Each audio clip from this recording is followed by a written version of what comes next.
کبھی آپ صرف کہہ دیں نا میرا رب میرے ساتھ ہے، اس لفظ میں اتنی طاقت ہے کہ دشمن ویسے زیر ہو جاتا ہے۔ زندگی میں کسی سے بھی لڑائی ہو اچھی طرح سوچ لیں کہ اللہ اس طرف ہے یا اس طرف ہے۔ اگر آپ زیادتی پہ ہیں تو پھر رب مظلوم کی جانب ہے۔ اگر اللہ کی مدد آپ کے ساتھ ہے تو دنیا کی کوئی طاقت آپ کو گرا نہیں سکتی، اور اگر آپ مظلوم کے مقابلے میں ظالم بن کے آپ کھڑے ہو گئے ہیں اور آپ نے رویہ وہ اختیار کیا ہے کہ جس میں مدد نہیں آئے گی، تو پھر یاد رکھ لیں کہ آپ کوئی بھی ہیں، کہاں بھی ہیں، آپ کمزور ہیں۔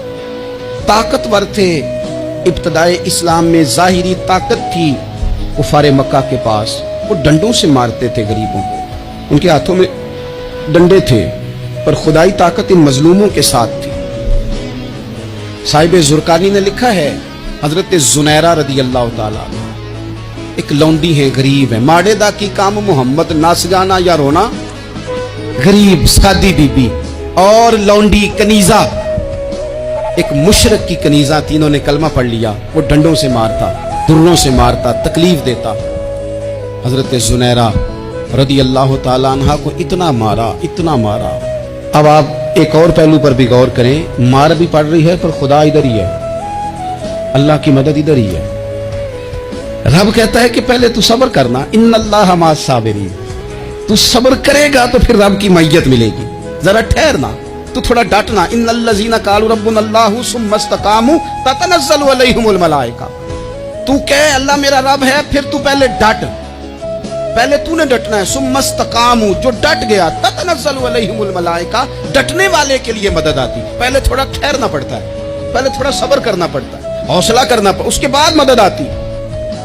مار پڑ رہی ہے، مارا جا رہا ہے حضرت زنیرہ کو، ان کا مالک جو ہے ظاہری آقا وہ مار رہا ہے، یہ کنیزہ ہے، اتنا مارا، اتنا مارا، ان کی بینائی چلی گئی، نظر آنا بند ہو گیا۔ ابو جہل آیا اور کہنے لگا زنیرہ دیکھا نا ہمارے بت تیری آنکھیں لے گئے، معاذ اللہ، لات و منات ہمارے بتوں نے تجھے اندھا کر دیا۔ اب ایسا نہیں ہے کہ بی بی روتی جا رہی ہے، روتی جا رہی ہے، مایوسی مایوسی، معاذ اللہ، پریشانی، غریبی بڑی ہے، پوچھنے والا کوئی نہیں، یہ باتیں نہیں۔ کیا جملے ہیں خاتون کے، کیا لفظ ہیں۔ ابو جال نے تنزیہ کہا، معاذ اللہ، کہنے لگا دیکھا نا ہمارے بتوں نے تجھے اندھا کر دیا۔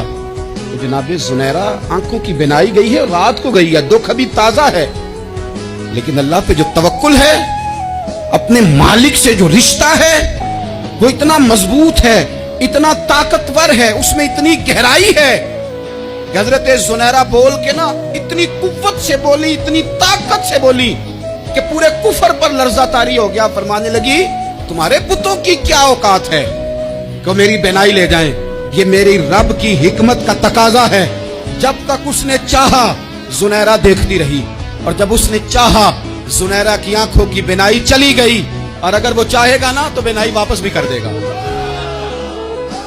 اگر ہو ذوق یقین پیدا تو کٹ جاتی ہیں زنجیریں، اگر وہ چاہے گا تو بینائی آ بھی جائے گی۔ حضرت زنیرہ نے رات کو یہ لفظ کہے، ابو جال اور سارے کفار ڈر کے سن کے چلے گئے، آپ اطمینان سے آ کے بستر پہ سوئی۔ جب سویرے اٹھی تو اللہ نے آنکھوں کی روشنی واپس کر دی، آنکھوں کی۔ اب چھڑی پکڑی ہے، بازاروں میں گھومتی ہے، کہتی ہیں بلاؤ کدھر ہے تمہارے لات و منات، دیکھو میرے رب نے روشنی واپس کر دی، آ کر میرے ساتھ ادھر آ، ستمگر ہنر آزمائیں، تو تیر آزما ہم جگر آزمائیں۔ بیمار لوگوں یاد رکھو، کہہ دیا ڈاکٹر نے کہ تو بڑا بیمار ہے، تو بڑا کمزور ہے، یہ ہو گیا وہ ہو گیا، تو ڈاکٹر اپنے علم کے مطابق بات کر رہا ہے، ہوگا تو وہ جو میرا رب چاہے گا۔ کمزور ہو جانا، پریشان ہو جانا، تکلیف میں آ جانا، پتہ نہیں بات ہو گئی ہے تو جانے کیا ہو جائے گا۔ اپنی زندگی کے اندر اپنے رب سے رشتہ مضبوط کریں، رسول کائنات سے رشتہ مضبوط کریں، اللہ والوں سے رشتہ مضبوط کریں۔ حضرت زنیرہ نے پیغام دیا کہ زندگی میں جو جینا چاہتے ہیں تو وہ رب کا نام لے کے جی سکتے ہیں، جو اپنی زندگی میں خوشیاں دیکھنا چاہتے ہیں تو رسول اللہ کے نام پر خوشیاں دیکھی جا سکتی ہیں۔ توکل کی بنیاد پر بندہ خوشیاں لے سکتا ہے، اور اگر انسان میں توکل نہیں ہے تو پھر وہ اس کالے جادو سے بھی ڈر رہا ہے، وہ نیلے سے بھی ڈر رہا ہے، وہ پیلے سے بھی ڈر رہا ہے، وہ فلانے سے بھی ڈر رہا ہے، وہ میرے خلاف فلانا رشتہ دار سازش کر رہا ہے تو ڈر رہا ہے، فلانا میرے بارے میں یہ کر رہا ہے تو ڈر رہا ہے، وہ پتہ نہیں دنیا ادھر ہو جائے گی تو کیا ہو جائے گا، اٹھ باندھ کمر کیوں ڈرتا ہے، پھر دیکھ خدا کیا کرتا ہے۔